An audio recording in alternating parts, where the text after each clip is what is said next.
안녕하세요. YJ 용달입니다.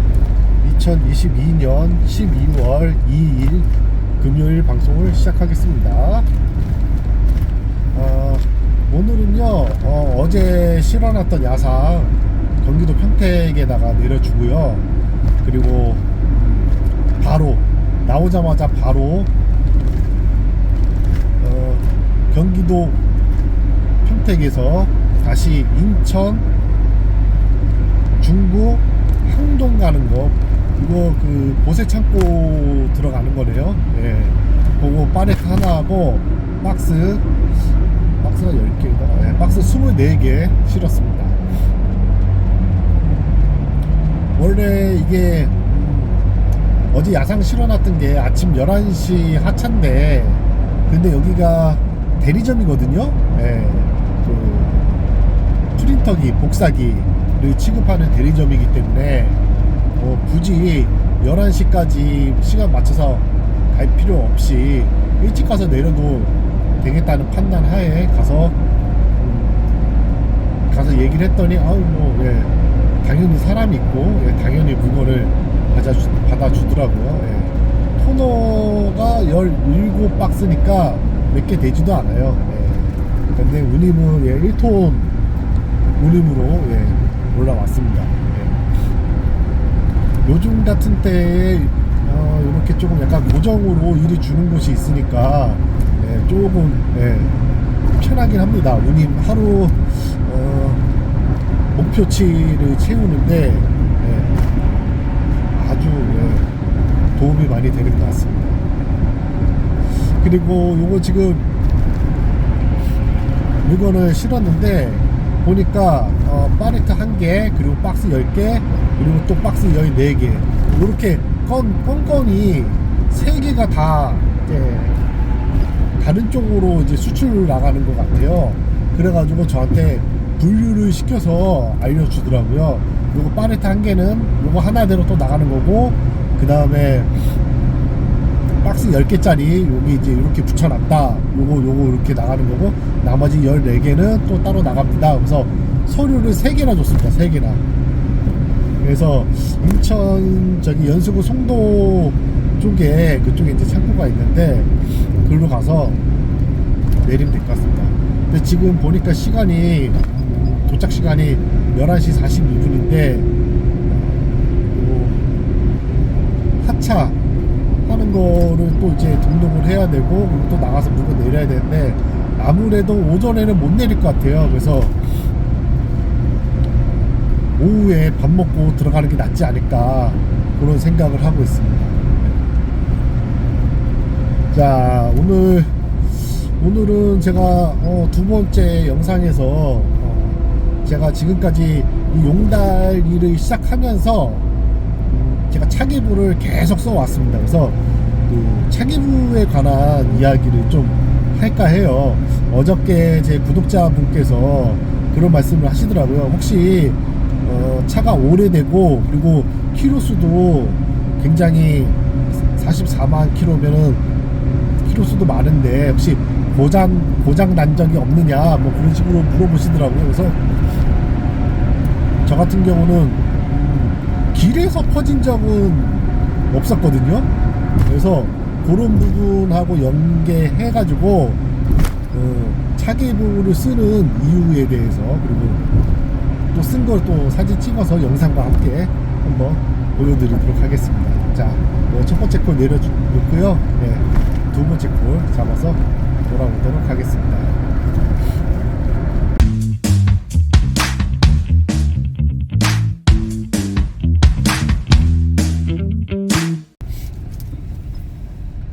세 번째 콜을 잡고 돌아왔습니다.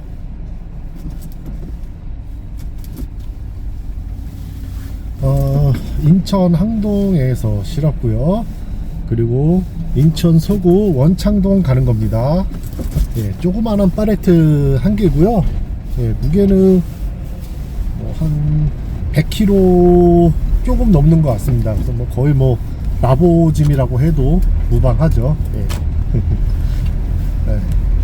원래는 아까 그 평택에서 싣고 온 거를 이제 내리는데, 아유, 오늘 저는 컨테이너 차들이 파업을 해가지고 안 다닐 줄 알았는데 컨테이너 차들이 꽤 많이 다니고 있더라고요. 그래서 오늘 컨테이너에다가 이제 물건 넣는 이제 하차권이었거든요. 그래서 와, 들어갔는데 제 앞에 20명 있는 거예요. 20명.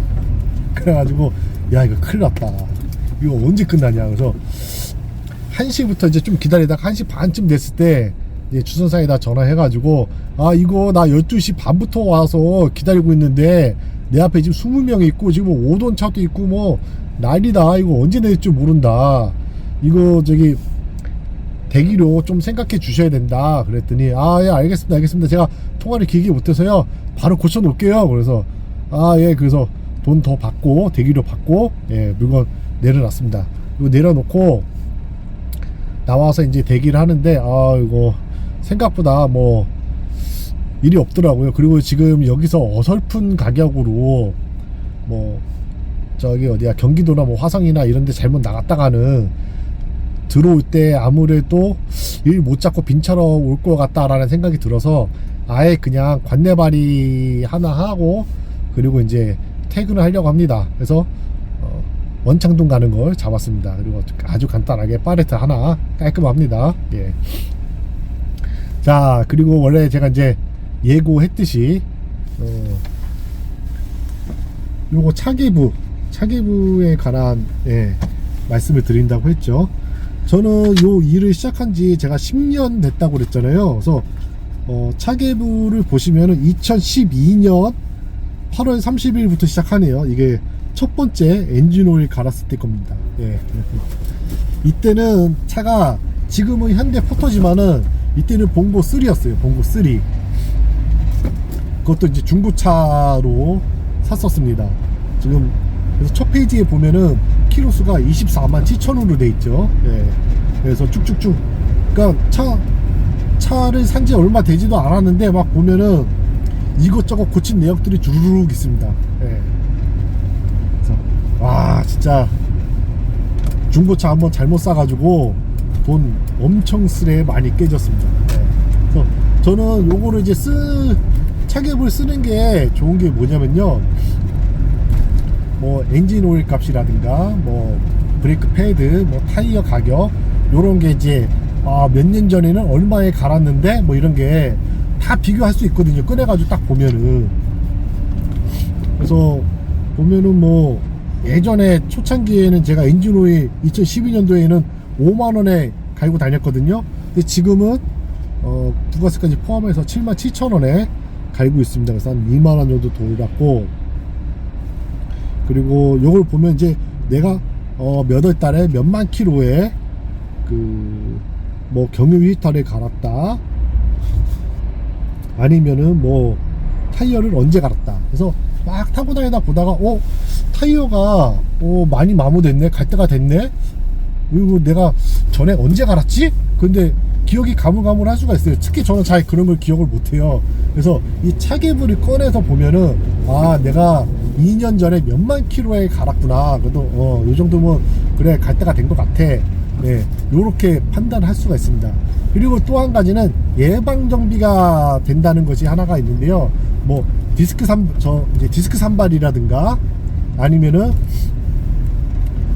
냉각수 교환 주기라든가 요런 것들은 이제 교환 주기가 있잖아요. 엔진 오일도 뭐 마찬가지 교환 주기가 있고, 그 다음에 뭐 브레이크 오일, 그리고 뭐 대우 오일, 저는 대우 오일도 이렇게 맞춰서 좀 가려고 하는 편이거든요. 그래서 이런 것들만 잘 갈아줘도 크게 고장 나는 거 없이 탈 수가 있습니다. 그래서 보면은 제가 중고차로 샀던 거는 고친 게 엄청 많아요. 이것저것 막 고쳤어요. 근데 새 차 제가 2014년 5월 13일 신차 출고라고 제가 이제 써놨거든요.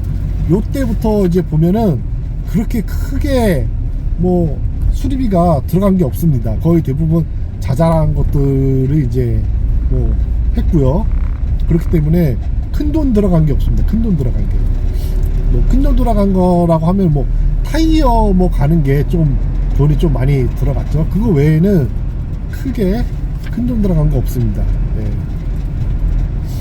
그래서 요거를 이제 차계부를 이렇게 쓰게 되면은 관리하는데 아주 편리합니다.